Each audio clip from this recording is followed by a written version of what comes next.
Hi there, everyone, and welcome into the first Warren at 5 Weather Show Plus. Thanks for joining us. I'm meteorologist Stevie Stephenson, joined by meteorologist Cory Kowitz. Cory, how are you doing today? Good, and I'll also add we're on a new system today, so we might have some different looks.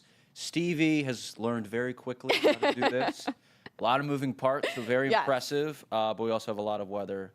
Not as much here to, I guess, talk about, but we've got a lot of weather elsewhere, too. Yes, absolutely. Wild weather is going to be jam-packed, full of international headlines between severe weather that was in France. We have some incredible tornado footage from southern France. We also have devastating flooding in Nepal. There's a lot of video that's going really widely spread on social media right now. We'll cover what happened, what triggered that disaster. There's also wildfires in Texas, another SpaceX launch, and we have information on what the next Atlantic tropical storm will be named. It will sound a little familiar, but we'll explain why. Recent events have not changed that. And we also just have this nice humidity drop to get to talk about too over the next couple of days. So we're going to jump right in with our forecast specifically. Cory, are you ready? Let's do it. Let's do it. All right, Warren and I decided to give today a B-. That dense fog this morning didn't help. Yeah. Better. I got to use those graphics. Those are fun. I know, isn't it so fun? It was actually Warren's idea. I love it. I think it really sums everything up. I mean, we had a lot of dense fog this morning that brought issues to that morning commute, but we also have a pretty sweaty situation going on outside right now. High humidity. We are waiting for a cold front to pass. It has not, unfortunately, made it here yet. We won't see a lot of improvement temperature-wise, but humidity-wise, it will be feeling better by the end of the day today, but even more so into the next couple of days. And then we have a nice end to the work week, that is, before we crank up the heat and humidity into the weekend. So lots to talk about. Let's take a look outside, though. Temperatures warmed quickly. What was it, Cory? Like 5 degrees in 20 minutes or something like that out It was, at the I think it was airport. 8 degrees. 8 degrees. Yeah, it was a quick heat up as that front's approaching. We then call it compressional warming. That happens right as the front is about to pass, and we're right on the edge of it. So I know. We're almost in the nicer feeling air. Yeah. We're almost there. Absolutely. Kind of knocking on our doorstep here, just up towards St. Joe, over towards Chillicothe. We already had winds out of the north this morning, but this will be sort of reinforcing those northerly winds and then drawing in some drier air back behind it. We can look at a map and how that humidity or moisture evolves. And while there's a little humidity still sticking around this evening, you could see those brighter green colors, so the lower humidity, the less moisture, drier air filtering in late tonight and then into Thursday and staying that way even into Friday. So another way of looking at it, muggy meter, that humidity drops, gets down to that comfortable range there. I personally haven't seen a day with comfortable humidity on our muggy meter since August has started. I don't know if you have, Cory. I can't remember a day. No, I mean, I think we had some days last week, I believe, that were close, and it was, but it's, Thursday, Thursday and Friday are both going to be really, really nice. Yeah. Comfortable. Early fall-like in terms of, it not feeling too humid out there, so that'll be great. Exactly. Temperature-wise, though, not a huge drop. We'll get back to more seasonable warmth, so that's just mid-80s, but while we'll see a couple degrees cooler, I guess you could say, than today, it's the humidity that makes a huge difference here and feels like temperatures like what we'll have out there here shortly, peaking in the 90s for most spots, takes them down to where the numbers are reading on the thermometer in the mid-80s. So by the time we get to Thursday and onwards into Friday, in the mid-80s and actually feeling like it with lower humidity, crisper air at times. We will still have a touch of humidity out there, but comparatively speaking, it will really be so much better, and we will take it, especially when we look ahead and see this. Temperatures returning to the 90s as early as Saturday, low 90s there, right on that 90-degree threshold, then 93 by Sunday, 92 on Monday. And we'll show you your Security Bank 7-day forecast later in the show, which keeps those 90s going even into more of next week. And it's not only the heat by that point, but it is also the humidity that's going to grow. Yep, exactly. It's that time of year for that dad's saying, and they're right. It's always time of the year for them. They'll break that out whenever they can. Yeah. That saying whenever they can, especially in the summer. Yes, any excuse, any excuse. And Warren did the math, actually. We have... mathematician Warren. I know. What can't he do? Crunching the numbers, as per usual. 26 days that's left. Not impressive math, never mind. Oh, hopefully he's not It's okay watching. for him, that's all right. Please. 26 I've seen days. better. I've seen better. He has crunched bigger numbers than this. He has. He's got more in him. Yeah, he does. Maybe tomorrow he'll do a little more. Yeah, maybe it'll be, He would crunch it again, he'll probably see 25. Yeah. My math is correct. He'll crunch the numbers again. A little light subtraction there. Yes. So 26 days of summer left, and we've been watching this trend of hotter into August, so last little bite there and into early September for quite a while. You were looking even farther ahead with what the Climate Prediction Center was saying with that longer temperature trend, and we're pretty much in the bullseye for warmer than average temperatures. For reference, average this time of year is mid 80s. This looks all the way through next week. So next Monday through next Friday, 70 to 80% chance of being warmer than normal. So that could look like the upper 80s, that could look like the 90s. As of right now, we're already trending to start next week in the 90s. So not looking to find a nice little break from this heat. In fact, it's just looking to build. The only area I see cooler than normal out on the West Coast. So right in the heart of the heat. I guess it is still summertime, but these next couple of days will certainly be nice, Cory. Oh, yeah, absolutely. And I think meteorologist Mike Nico was saying that I think last year was our hottest temperatures were in September, if I'm not I think you're right. mistaken. So, late August into September, right? It's still astronomically summer. Meteorologically, we like to say fall starts beginning of September. But, September's still a hot month, warm month. And, we're just saying it, right? Drier air, which makes it feel nicer. But a lot of times in the fall, we get that drier air.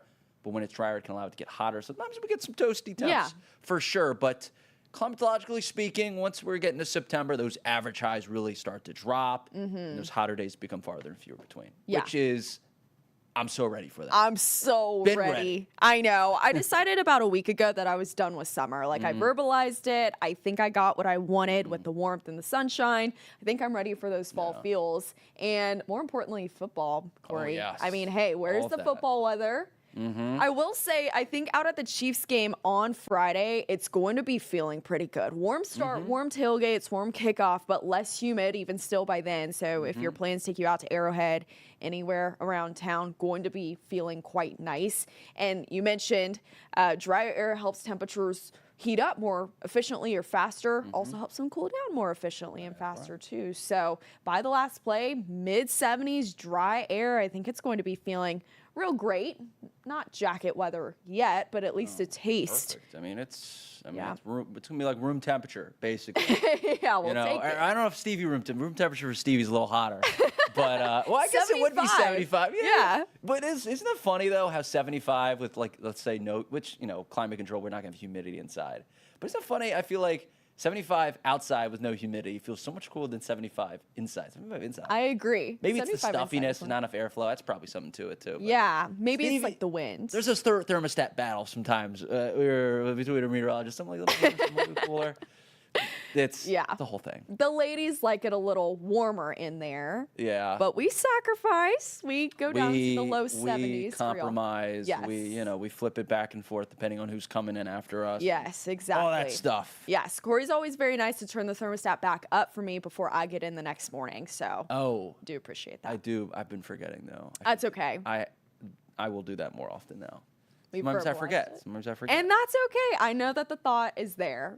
And I appreciate it. Yeah. Thank you. All right. Let's turn over into wild weather. This was something you, Mike, Warren, and I all noticed on social media this morning with some of this devastating footage. Let's pull it up.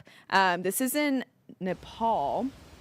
So deadly flash flooding there. You can see how quickly that water's moving. You can see how steep the terrain is, which is a very common setup for this sort of devastating flooding here. So a huge flash flood swept through villages in Nepal. Police have said at least 17 people have been killed, but that toll will likely rise. The tourism board there in Nepal said that there were at least 400 travelers, including foreign nationals, that are currently missing. So what was said to trigger this from the foreign minister in Nepal was that an earthquake triggered a large landslide, which then blocked a river, sending a torrent of water downstream. Helicopters are out working this area and trying to find people, rescue people. But it's just devastating. I feel like the main two weather and disaster headlines this summer have been flooding or wildfires. And we've seen this all over the world, including right here in the United States. So it's just really hard footage to see there out of Nepal this morning. That's about as bad as natural disaster footage can really get. Yeah. So, we're thinking of people over there. I know it's a really tough scene, and gosh, water is just so powerful. It's so deadly, and unfortunately, it's at its strongest displayed there. Absolutely, and those mountainous terrains as well really add to the impact. Oh, absolutely. All right, turning over to France. Look at this video. Severe weather, and I believe it's Verzeel. I hope that's how you pronounce it. So eyewitness footage recorded from that village of Verzeel captured a tornado forming and swirling beneath a supercell thunderstorm south of the southern French city Carcassonne on Monday. So severe weather battered a large portion of France that day. A tornado ravaged a small village in southern France. We can look here at some of that footage. Roofs torn off. I can't tell. I think that looks like some foundation that has been cracked as well. And that's some damage, man.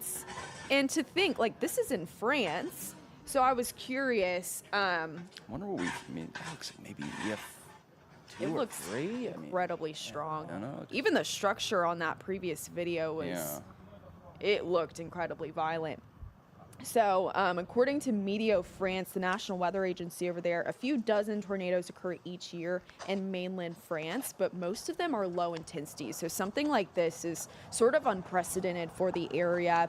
Even the damage itself tells the full story of how violent this storm was on top of that footage of that structure. I want to go back to this eyewitness footage. That is huge. I'm very curious how they will end up rating that tornado specifically, because that caused a lot of structure damage that here would be indicative of a EF3, EF4 strength. Okay, turning down to Texas. There is a wildfire there. You may have already seen some of this footage on social media. This is from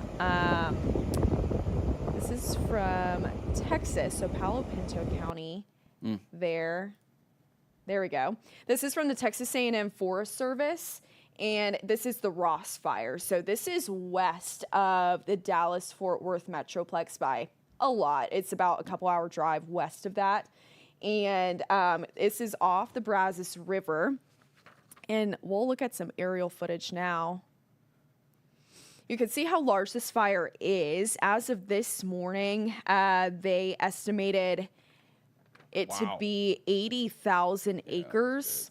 And the last report that we got, which was about 3 hours ago now, I'm sure we'll get another one this afternoon, was that 12% containment as of this morning. Officials say at least 5 structures have been destroyed. Parts of highways 180 and 284 had to be shut down because of these flames. So people live out here. This is a very popular place to settle if you want some more land. It's out of the downtown area of the DFW Metroplex there in Texas, but still just really difficult to see, a spot that's not received nearly enough rainfall so far this year. Yeah, no, once you get near the 100,000 mark for fires. Those are massive. Yeah. So yeah, unfortunately, gosh, so many fires. I know.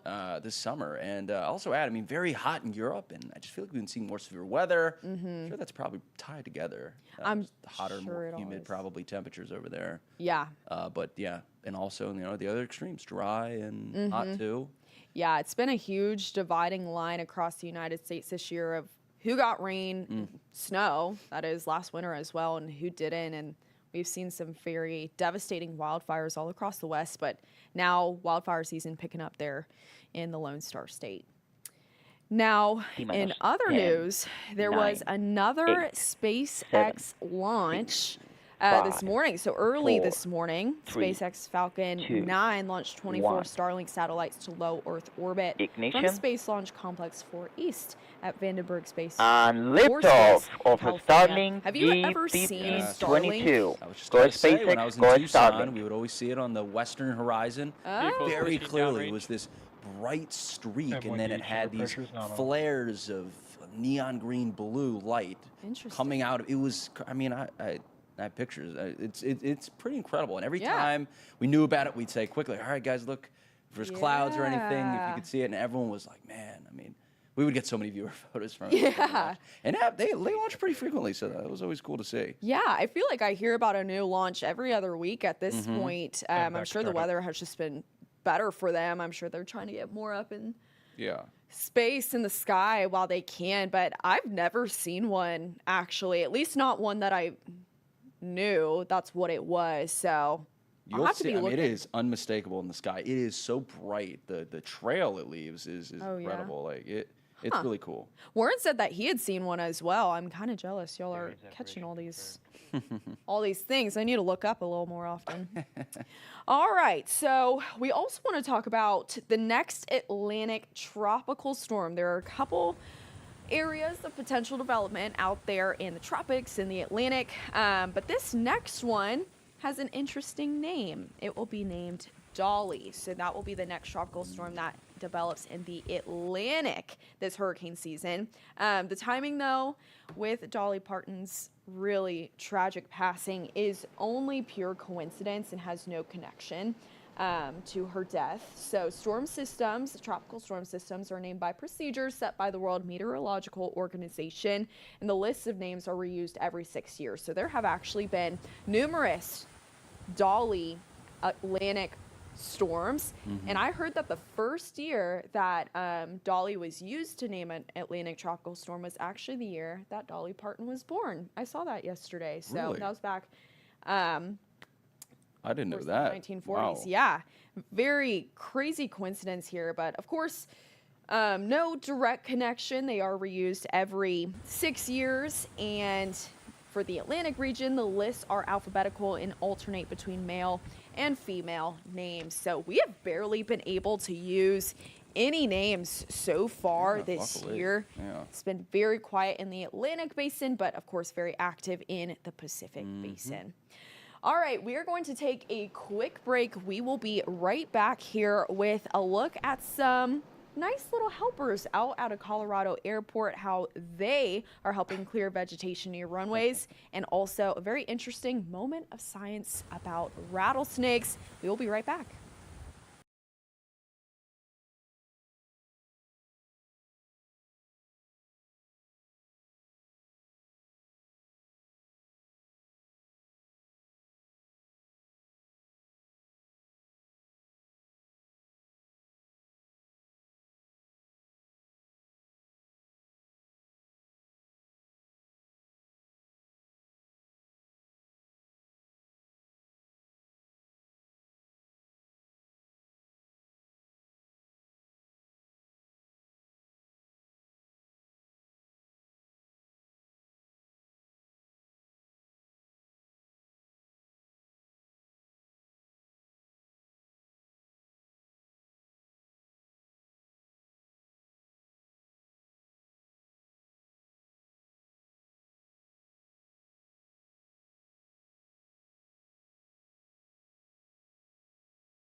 Hello, everybody. Thanks for sticking with us here. We will be showing that goat footage tomorrow, but basically, more than 300 goats have been helping out clear the runways out at Colorado Centennial Airport. I love this story. I feel like it pops out of different parts of the United States every so often in the summertime. I know that I have worked on a farm with invasive species, and I wish I had a goat to help me out. So 300 goats, and they've already eaten about 10 acres worth of vegetation. And they're expected to spend a week at the airport. Hold on now. What's the name of the group of the owners company? Goat Bros? Goat Bros. That's right. 10 acres worth of vegetation. Yeah. They should put a GoPro on the Goat Bros. Yeah. And get some live footage of that. GoPros. GoPros. I see a partnership. GoPros, yeah. We got it.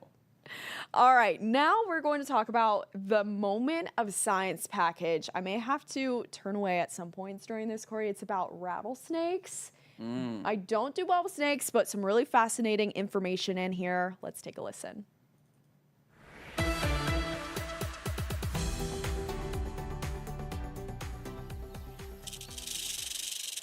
You might hear their warning before you see them, or you might not. Rattlesnakes are the largest venomous snake in the country, a few dozen species strong. Here's a fact. An estimated 7,000 to 8,000 people are bitten by venomous snakes, including rattlesnakes, in the United States each year, with an average of 5 deaths, a less than 0.1% fatality rate.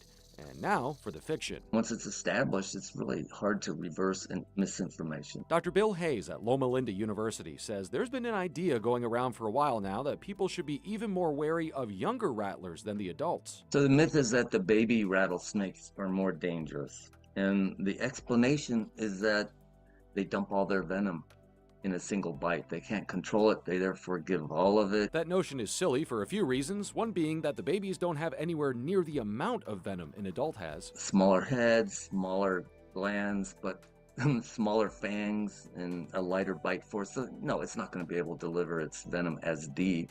If you have any clothing, the clothing's going to provide protection. So how did this myth slither into the public consciousness? Dr. Hayes and colleague Cale Morris found the first erroneous example in a 1936 article, making its way through the Golden State more recently like a bad game of telephone. It suddenly took over California media from 1970 to about 2000. And then from about 2000 to 2014, with the internet age, it was wrong all across the country. From 2015 to present, they've noticed a reversal where most of the news stories are factually correct.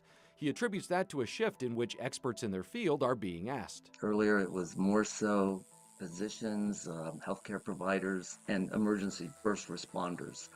And they often didn't understand the biology of the snakes well. Hayes and Morris then polled more than 3,700 students across 53 university classrooms and one high school classroom to get a sense of how much and how far this misinformation had spread. It became clear that the myth was most entrenched in the West, especially the Southwest. And then as you go further east and north, familiarity with that myth declined. You might think it's simply a case of more venomous rattlesnakes the farther southwest you go across the lower 48 states. In fact, that's what I thought. Rattlesnakes are widely distributed across the U.S. We can't attribute it to geographic variation in the snakes themselves. For one reason or another, the myth they call the venom dump hypothesis went especially viral through California. In fact, the duo conducted a smaller survey of 75 first responders there, and the amount of them who believed in the myth came as a bit of a shock. I suspect they got some of that in their training. They were just relying on the wrong sources, I think. Believing this myth may seem harmless enough, but unwarranted fears could lead to snakes being unnecessarily killed, as well as inappropriate care on the occasion a person does get bitten.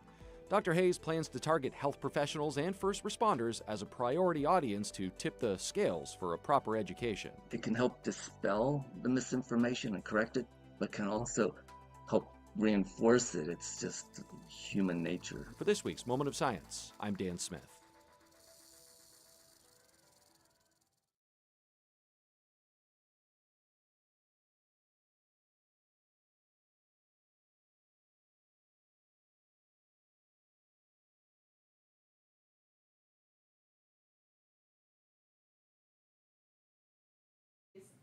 All of our Friday night forecast activities are looking good to go. Let's talk about the humidity briefly. It will drop, and as we look ahead into your Security Bank 7-day forecast, it's hard to see that here because the numbers don't really change. Still mid-80s on your Wednesday, or rather, well, yeah, Wednesday, but more so Thursday and Friday when that humidity really starts to drop. Even more sunshine, and sunshine continues through the weekend, even trending a bit breezier to round out the weekend.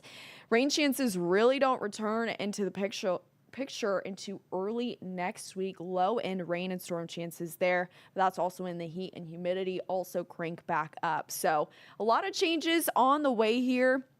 A lot that we'll have to talk about in terms of nicer days transitioning into not so nice days in the 90s. Cory, I'm not looking forward to this last bite of summertime, but the more we go through now, the more refreshing and rewarding that fall will feel.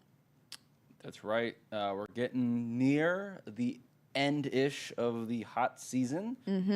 You know, it's never just boom. Everyone, a lot of people think boom. It's there we go. I know. It's gonna be cold or it's gonna be cool and we're in fall. No, it's a gradual process. It is.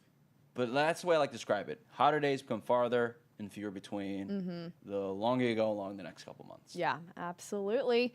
Again, thanks so much for joining us here on the First Warn 5 Weather Show. Plus, the First Warn 5 Weather Show will air tonight on KCTV and KCTV 5 at 6:30. Lots of exciting segments lined up for that, so make sure you tune in.